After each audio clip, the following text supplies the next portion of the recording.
3 days before my wedding, my father called. It was Tuesday. I was in my workshop cutting roses for the table centerpieces with dirt under my nails. I saw his name on the screen and answered. 6 words. That was all it took. I am not walking you down the aisle. I placed the pruning shears on the table. No shouting, no tears, just silence. For 5 seconds that felt like 5 years. Valeria says it would hurt her to see me handed over. Valeria, my sister, 3 years older, married with 2 children and apparently still the center of every decision my parents made, even mine. 10 minutes later, my mother called to finish it. Walk alone. Many modern brides do it. It is even empowering if you think about it. She said it like she was reading a tourist brochure. 48 hours later, 200 people would turn when those barn doors opened. And the man who would take my arm would not be my father. My name is Elena Vargas and I am 32 years old. I grew up in a small town where everyone knew your mailbox but not your second name. Valeria was the brilliant one. Perfect grades debate team captain. My father introduced her at neighborhood meetings always the same way. This is Valeria. She is going to be a lawyer. He said it as if it had already happened. I was the one who came home with dirt on my knees.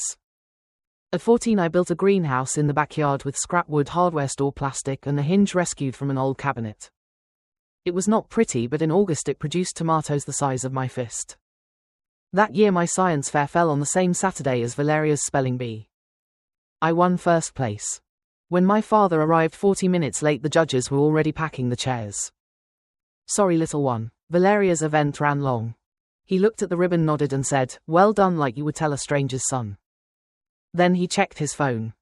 That greenhouse stayed in the garden 9 years. My mother called it an eyesore. My father never mentioned it again. Yet it kept producing tomatoes every summer whether anyone cared or not. My high school graduation was a Thursday in June. That week Valeria received her acceptance letter to Columbia MBA. My parents combined the celebrations into one dinner. There were 3 toasts. All 3 were about Valeria. No one mentioned my diploma. I had graduated with a 9.2 average and acceptance into the horticulture program at the University of Connecticut. I paid for it with gardening jobs since my sophomore year. When I told my mother, she put down her coffee cup and looked at me as if I had spoken another language. That is not a real career, Elena. Valeria's tuition was paid by my parents. $22,000 a year, a figure my mother mentioned at every family gathering as if it were her own achievement. Mine I paid with work and loans. No one announced my balance at the table. I met Mateo Rivera one Tuesday in April 3 years ago. I was planting a rain garden for the county. He was the structural engineer for the bridge 60 meters upriver. We both arrived at 6:30. Both with black coffee in thermoses. He saw me pulling a root system from my truck and approached. Need help? I already have it, I know, but my coffee is finished and I am bored. That was the first sentence Mateo said to me. That was not about drainage levels. Our first date was a food truck with tacos in the parking lot. He had dirt on his boots. I did too. It was the most natural evening of my life. He introduced me to his father 2 weeks later. Ramon Rivera, 63 years old, retired carpenter, hands like leather gloves, forgotten under the sun. He lived alone in the same house he had built with Mateo's mother, who had died of cancer 8 years earlier. His workshop smelled of sawdust and played classic rock all day. Ramon called me little one from the 3rd week. In the 2nd month he built a bookshelf for my workshop, white oak, sanded and perfect. He carved my initials on the inner panel, small ones almost invisible unless you knew where to look. I run my fingers over those letters every morning. You have dirt under your nails, he told me the first time he visited my greenhouse. Good. It means you built something today. No one in my family had ever said that to me. Mateo proposed to me in the botanical garden I had designed for the public library one October afternoon. He knelt beside the bench I had placed 2 summers earlier. I said yes before he finished the question. That night I called my parents. My father answered on the 4th ring. Congratulations, he said. Not, what joy. Not, tell me everything. Just the word you use when a coworker announces a promotion. My mother took the phone. He is from a good family. She did not ask if I was happy. She asked about his family as if checking credit history. Yes, his father is a carpenter. Silence. The kind where someone chooses not to say what they're thinking. I sent the invitation by hand. I designed it myself. I also asked my father to walk me down the aisle. He said yes quickly, almost by reflex, like someone accepting to hold the door. Matteo put his hand on my knee when I told him. You know who they are. I know, but I want to give them one more chance. He nodded. He never tells me what to do with my family. He only makes sure I have a soft place to fall afterward. The call came on Tuesday night, 3 days before the wedding. I was finishing 14 table centerpieces in the workshop, each tied by hand.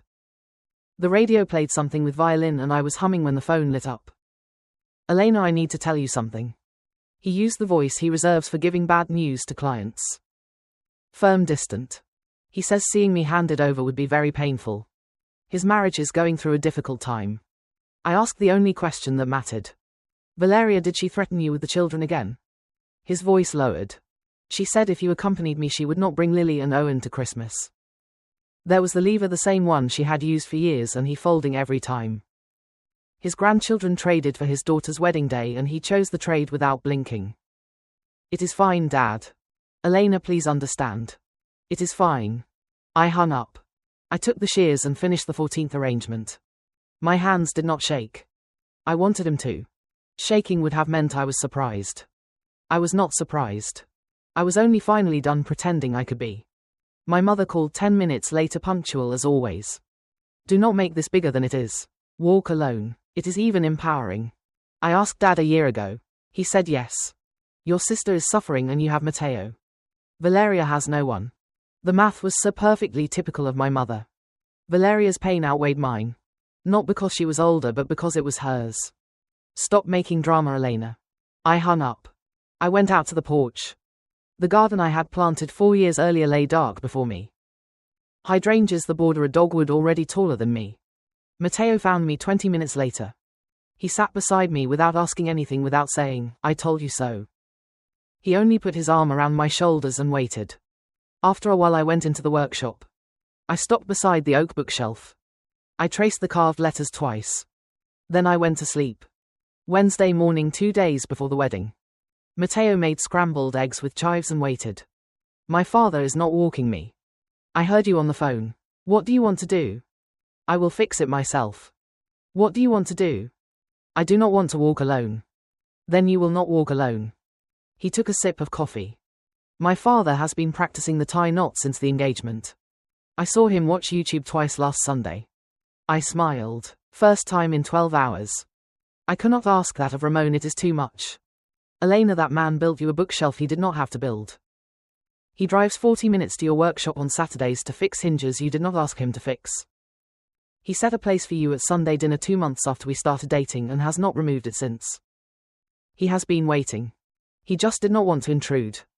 Something opened in my chest. Not pain, something warmer. The realization that the person I needed had been there for 3 years, calling me little one, showing up for everything my own father had missed. All right, I will call him today. Ramon was sanding a rocking chair when I arrived at his house. He turned when he heard my voice. My father backed out of walking me down the aisle. He did not say, I am sorry. He did not ask why. He only looked at me with those calm grey eyes, the same eyes Matteo has, and said 5 words. When do you need me? Without hesitation, without, are you sure? The man was sanding a chair and with the next breath offered to walk me toward my future as if it were already on his schedule. Saturday at 1, I will be there at noon. He took the sandpaper and began sanding again. Then softer. Little one, I have been waiting for someone to ask me. I cried in the car on the way home. First time all week. Jeanette, my best friend and maid of honor, updated the logistics that night. The father of the bride seat was reassigned. First row, center aisle. Now it said Ramon Rivera. Matteo took his father to buy a suit on Thursday. He sent me a photo from the fitting room. Ramon in charcoal suit, simultaneously proud and uncomfortable. His rough hands peeking from the pressed cuffs as if they did not belong to the same outfit. Message from Matteo below. He asked 3 times if the tie was straight. I wrote my vows that night in the workshop by hand on the back of a landscape sketch. On Thursday afternoon there was a knock at the door. It was Ruth Kellerman, 68 years old, silver hair, neighbor of my parents and best friend of my grandmother Eleonora. For 40 years she stood on the porch holding a yellowish envelope. Your grandmother asked me to give this to you the week before she passed. She told me to keep it until you were getting married. I have carried it 11 years, Elena. The envelope was soft at the edges, my grandmother's handwriting, on the front only my name. I opened it at the kitchen table. Ruth sat across from me in silence. The letter was short, 12 sentences. Elena, when you read this, you are about to enter the most important room of your life. I wish I could be there. I wish I could tell your mother to sit down and let you shine. I wish I could tell your father to look up and see you. But I know how the family works, so let me tell you what they will not say. You have always been the one who builds. From that greenhouse to whatever you are building now. You grow things where there was nothing. Do not wait for them to see it. The people who show up are your real family. I love you. Build something beautiful. I read it 3 times, folded it carefully and placed it in the clutch I would carry on Saturday. Family is who shows up. Friday night at 9:45 Valeria texted me. I heard you are not walking alone. Who is walking you? I turned the phone face down. I did not reply. 11 minutes later Jeanette forwarded a screenshot. Valeria had written to her too. Jeanette's reply was a single period. I loved her for that. Valeria called my father. Then my father wrote to Matteo. Valeria is upset. She thinks Elena is bringing someone to embarrass us. Maybe we should not go. My mother convinced them to come. Not out of love but strategic positioning. And the last message from Valeria that night. If you are going, I am going too. So that was the scenario for Saturday. A wedding, 200 guests, a carpenter in a charcoal suit and 3 spectators in the back row who still believed the day was about them. Saturday. I woke at 5:15. Matteo had slept at Ramon's house. I made coffee. I sat on the porch. The garden was wrapped in morning mist. The lavender held strong. Lavender always holds more than you expect. 2 messages on the phone. Ramon, ready when you are, little one. The tie is straight. I checked 4 times. Matteo, I will see you at the end of the aisle. I will be the one who cannot stop smiling. I looked at my hands. Calluses from years with pruning shears, a scar on the thumb from a greenhouse repair at 17, dirt under the nail of the ring finger that should have washed away in the shower. These hands built a greenhouse at 14. Planted lavender and hydrangeas, signed a business license, arranged 14 centerpieces for a wedding my own parents did not have the grace to attend with dignity. I showered, styled my hair with the pearl pin Ruth had given me along with Eleanor's letter. It had belonged to my grandmother. I looked in the mirror and saw exactly what I expected. Not a victim, not a broken daughter, just a woman with hands stained by earth and a clear plan for the day. The venue was a converted barn on a hill outside town, cedar beams, open sides. I had done all the floral arrangements. Wild bouquets in copper lake, Queen Anne's lace, rosemary sprigs, because my grandmother always said rosemary was for remembrance. The altar smelled of earth and October. Jeanette was already in the bridal suite. Ruth arrived with a small velvet box, pearl earrings my grandmother had worn at her own wedding in 1974.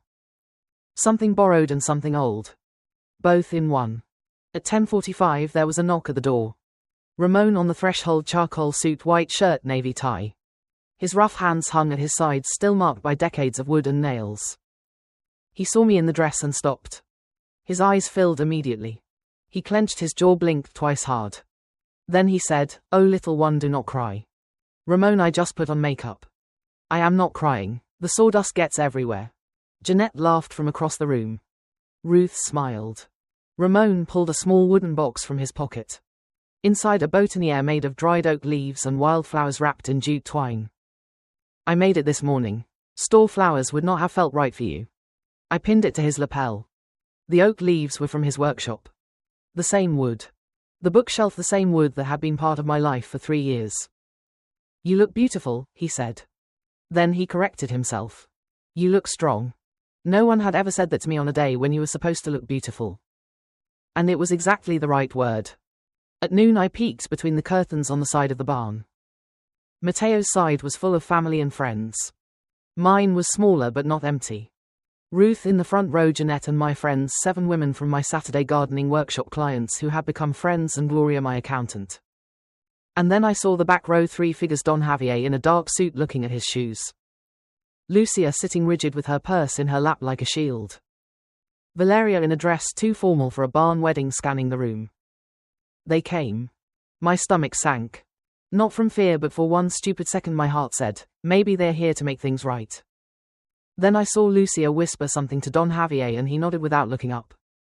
And I knew they were not there for me. They were there so they could say they had been. I let the curtain fall. The music started at 1 o'clock, a string quartet playing something soft and ascending. The bridesmaid